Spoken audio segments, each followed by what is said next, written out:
ओम नारायण नारायण नारायण नारायण। सभी मित्रों को राम राम। दोस्तों, कैसे हैं आप सब। आज हम बात करने वाले हैं 2021 की 8 सबसे बढ़िया भारतीय वेब सीरीज़ के बारे में। ये बेस्ट वेब सीरीज़ की लिस्ट है। इसके बाद में वर्स्ट वेब सीरीज़ की लिस्ट भी अपलोड करने वाला हूँ इसके बाद तुरंत।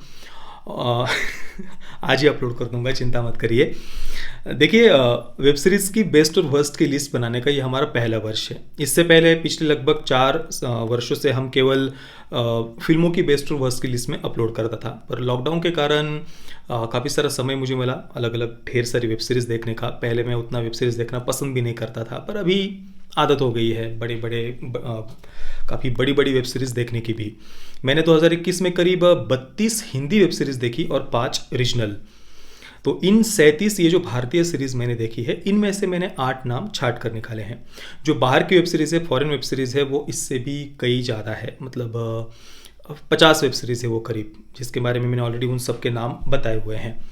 तो ये जो 8 भारतीय बेस्ट वेब सीरीज़ के मैंने नाम छाट कर निकाले हैं, इनमें से आपको आश्चर्य होगा, बॉलीवुड की केवल 3 सीरीज़ है, केवल 3। और ये एक प्रकार से बॉलीवुड के मुंह पर एक झंझनाता हुआ करारा तमाचा है। मतलब ये मेरा पर्सनल ओपिनियन है कि मुझे केवल 3 ही वेब सीरीज़ पसंद आई। बाकी इतने सारे OTT प्लेटफॉर्म हैं, उन पर ढेर सारी वेब सीरीज़ रिलीज़ हुई है। उनमें से मैंने तो बहुत कम देखी है ऑब्वियसली। इससे करीब 3 या 4 गुना ज़्यादा वेब सीरीज़ रिलीज़ हुई है। पर जो मुख्य मुख्य है वो तो लगभग मैंने देखी ही है। छोटी मोटी वेब सीरीज़ मैंने उतना सबको कवर इसमें नहीं किया है। तो चलिए शुरुआत करते हैं, ज़्यादा समय मैं आपका नहीं लूँगा। तो सबसे पहले 8 नंबर की सीरीज़। 8 नंबर पर है special ops 1.5। Disney plus Hotstar के लिए नीरज पांडे जी द्वारा बनाई गई और उनके द्वारा ही सह निर्देशित की गई ये सीरीज़ है। स्पेशल ऑप्स का सीक्वल है। अब इस सीरीज़ को क्यों देखना चाहिए ये मैं आपको बताऊं तो सबसे पहले तो ये स्पेशल ऑप्स का सीक्वल है। जो पर्सनली मुझे वो वेब सीरीज़ पसंद है, और अगर इस कहानी को आपको कंटिन्यू करना है तो ये सीरीज़ आपको बिल्कुल देखनी ही चाहिए। और उसके साथ में ही नीरज पांडे जी और के मेनन, इनके लिए तो ये सीरीज़ देखना बिल्कुल बनता है। वैसे इस सीरीज़ में बहुत कुछ ऐसा नयापन नहीं है, बस एक हनी ट्रैप के सब्जेक्ट को इसमें, विषय को इसमें दिखाया गया है।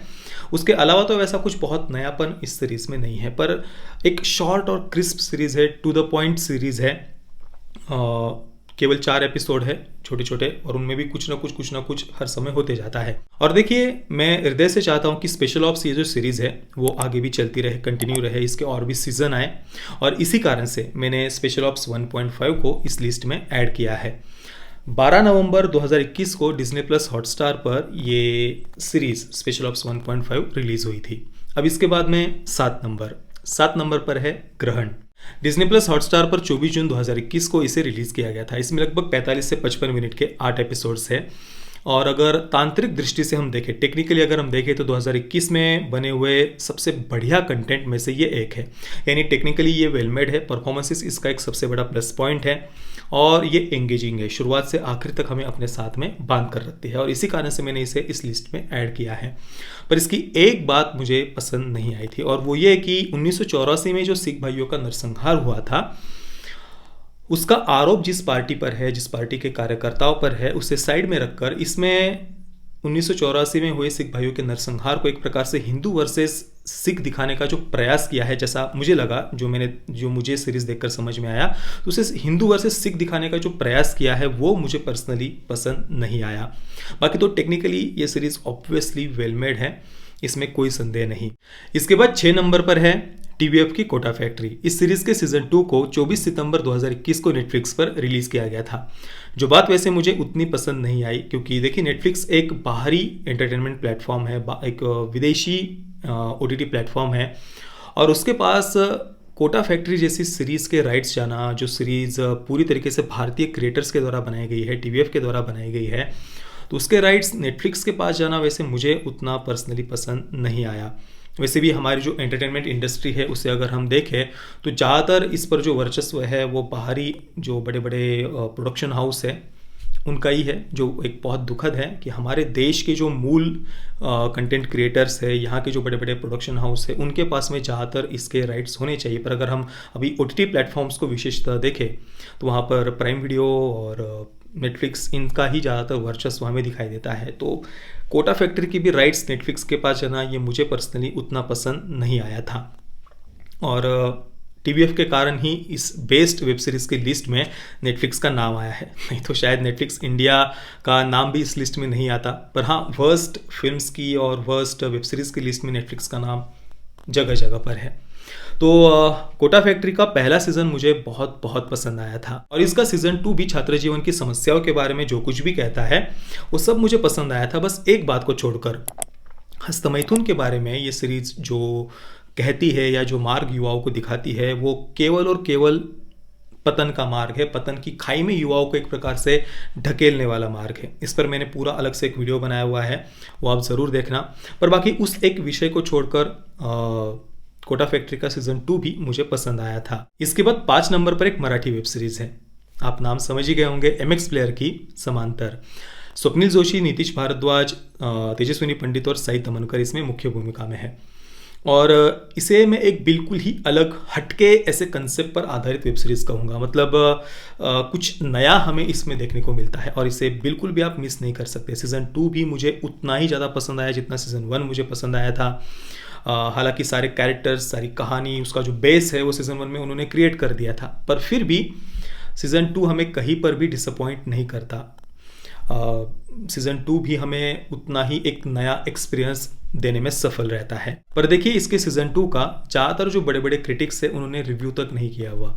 ये बड़ी दुखद बात है कि इतने अच्छे परफॉर्मेंसेस, इतनी अच्छी सीरीज पर उसे पूरी तरीके से इग्नोर कर दिया गया है। पर इसी के अपोजिट MX प्लेयर पर ही रिलीज हुई आश्रम जैसी एक बी ग्रेड और बड़ी ही वाहियात हिंदू घृणा से भरी हुई वेब सीरीज अगर आप देखेंगे तो उसका रिव्यू तो भाई सारे के सारे बड़े क्रिटिक्स ने किया हुआ है, और भर भर कर उन्होंने उस पूरी तरीके से वाहियात ऐसी वेब सीरीज की भर भर कर प्रशंसा की हुई है।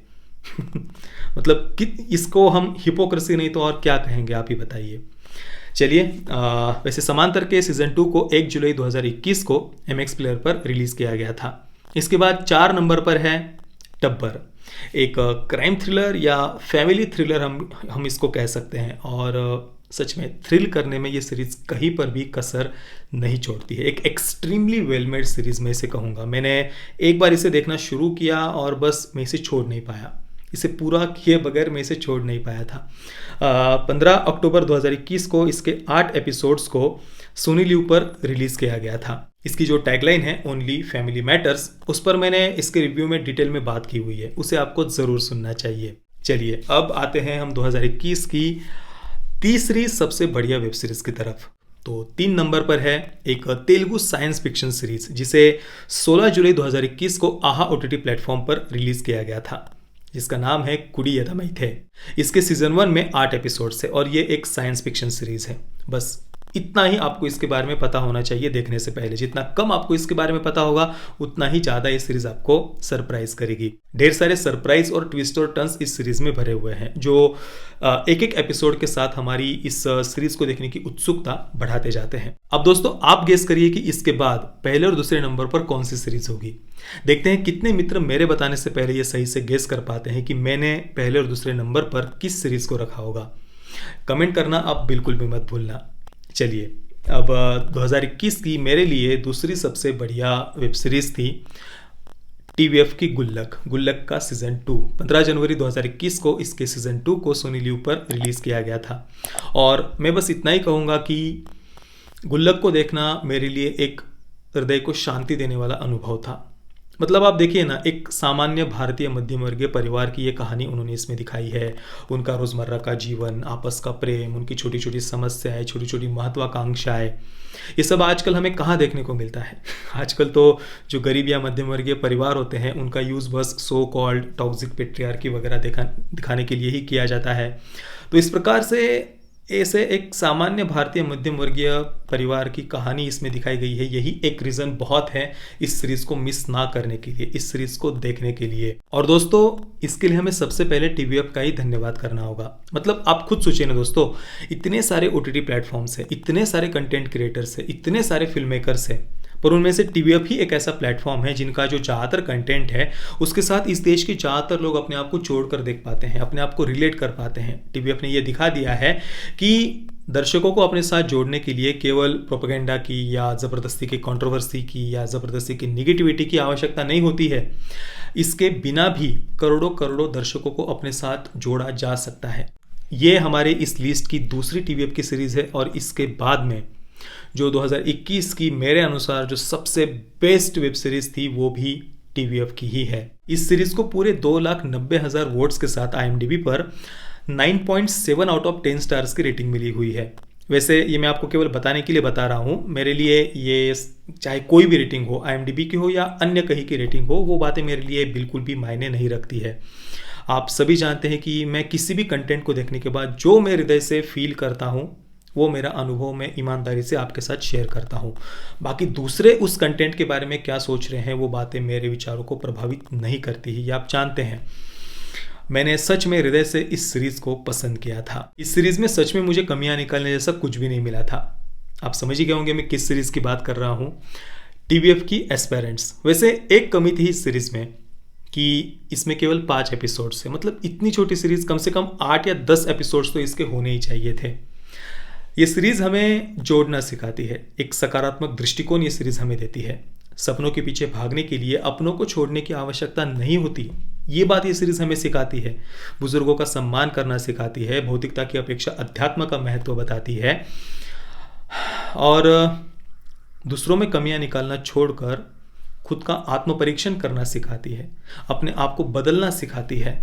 कुल मिलाकर चाहे आप इसे मनोरंजन की दृष्टि से कहिए या भावनात्मक दृष्टि से कहिए या फिर तांत्रिक दृष्टि से कहिए या फिर इसके मैसेज के पॉइंट ऑफ व्यू से आप इसे देखिए, हर प्रकार से ये सीरीज़ मुझे पसंद आई थी। अब दोस्तों आप ही मुझे बताइए, क्या टीवीएफ ने बॉलीवुड के मुंह पर एक झंझनाता हुआ करारा तमाचा मारा है या नहीं।